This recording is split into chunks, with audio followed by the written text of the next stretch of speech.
샬롬, 오늘은 12월의 첫 토요일입니다. 오늘도 하나님의 말씀으로 하루를 시작하는 여러분의 삶에 주님께 주시는 평강이 가득하기를 축복합니다. 오늘 특별히 오후 4시에는 2021년도 마지막 토요 미니 캠프가 있습니다. 한 해 동안 주셨던 그 은혜들을 기억하며 올해의 마지막 최고의 예배를 드릴 수 있는 시간으로 여러분을 초대합니다. 현장 참여와 온라인으로 함께 할 때에 하나님께서 크신 은혜를 부어주실 줄을 믿습니다.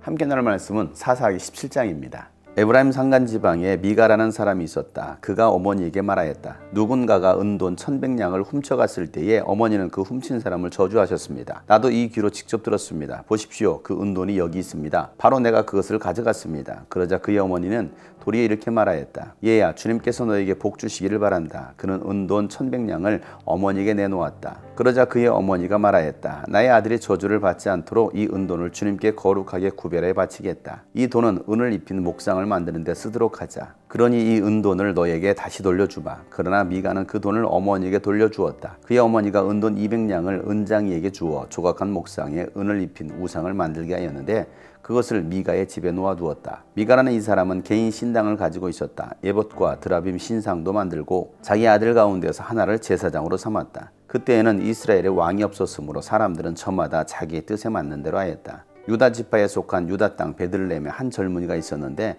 그는 레위 사람으로서 그곳에서 잠시 살고 있었다. 그 사람이 자기가 살던 유다 땅 베들레헴을 떠나서 있을 곳을 찾다가 에브라임 산간 지방까지 와서 미가의 집에 이르렀다. 미가가 그에게 물었다. 젊은이는 어디서 오시는 길이요? 그가 대답하였다. 나는 유다 땅 베들레헴에 사는 레위 사람인데 있을 곳을 찾아다니고 있습니다. 미가가 그에게 말하였다. 우리 집에 살면서 어른이 되어주시고 제사장이 되어주십시오. 1년에 은돈 10냥을 드리고 옷과 먹거리를 드리겠습니다. 이 말을 듣고 그 젊은 레위 사람은 안으로 들어갔다. 그 젊은 레위 사람은 미가와 함께 살기로 하고 미가의 친아들 가운데 하나처럼 되었다. 미가가 그 레위 사람을 거룩하게 구별하여 세우니 그 젊은이는 미가 집안의 제사장이 되어 그의 집에서 살았다. 그래서 미가는 자기가 이제 레위 사람을 제사장으로 삼았으니 주님께서 틀림없이 자기에게 복을 주실 것이라고 생각하였다.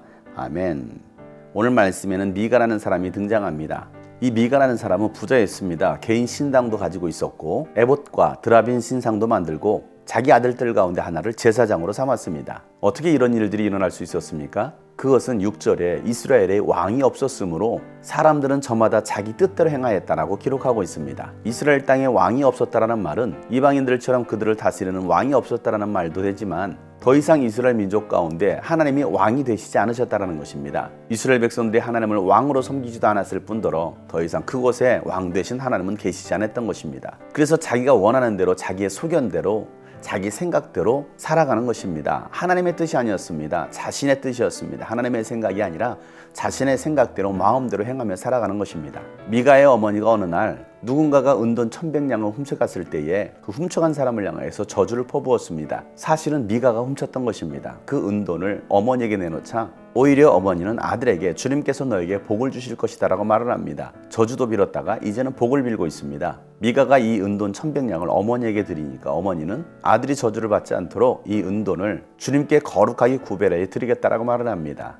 그리고 이 돈은 은을 입힌 목상을 만드는 데 쓰도록 하자라고 말을 합니다. 주님께 드린다고 하면서 이제는 목상을 만든다라는 것입니다. 우상을 겸하여 섬기는 것입니다. 우상을 만들면서 그것을 마치 주님께 드리는 것처럼 생각하는 것입니다. 미가가 그 돈을 받지 않자 어머니는 그 돈을 가지고서 조각한 목상에 은을 입혀서 우상을 만들게 하고 그 우상을 이제는 미가의 집안에 두게 합니다. 하나님을 섬긴다라고 말하지만 여전히 그들은 우상을 섬기고 있는 것입니다. 그렇게 미가는 자신의 집에 개인 신당을 만들어 놓고 거기에서 우상에게 제사를 지냅니다. 제사장만 입을 수 있는 에봇도 만들어 놓고 드라빔 신상도 만들어 놓습니다. 그리고 이제는 레위 지파가 아닌 자신의 아들을 세워서 자신의 아들을 제사장으로 세우는 것입니다. 완전히 영적으로 타락한 이스라엘 백성들의 모습을 보여주고 있는 것입니다. 어느 날 베들레헴에 살고 있었던 레위인이 미가의 집에 이르게 됩니다. 그래서 미가는 그가 레위인이라는 것을 알게 되고 자신의 집으로 초대를 합니다.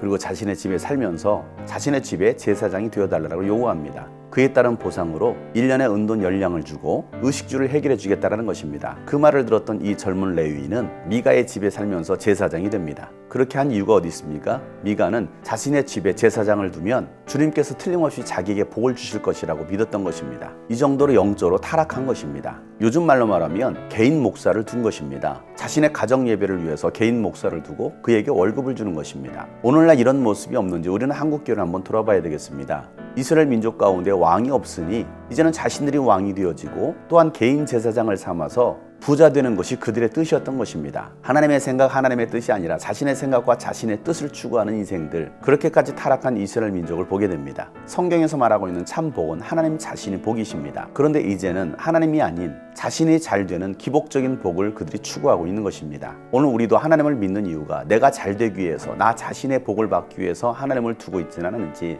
그런 제사장을 원하고 있지 않은지 내 자신 한번 돌아봐야 되겠습니다. 하나님만이 우리의 왕이십니다. 여러분의 삶의 주인은 오직 예수 그리스도 한 분밖에 없습니다. 내 생각, 내 뜻대로 하는 것이 아니라 오직 하나님의 생각과 하나님의 뜻을 구할 수 있는 저와 여러분 되시기를 주 여러분 축복합니다. 그럴 때 하나님께서 여러분의 삶을 붙드시고 여러분에게 복을 베풀어 주실 것입니다. 샬롬.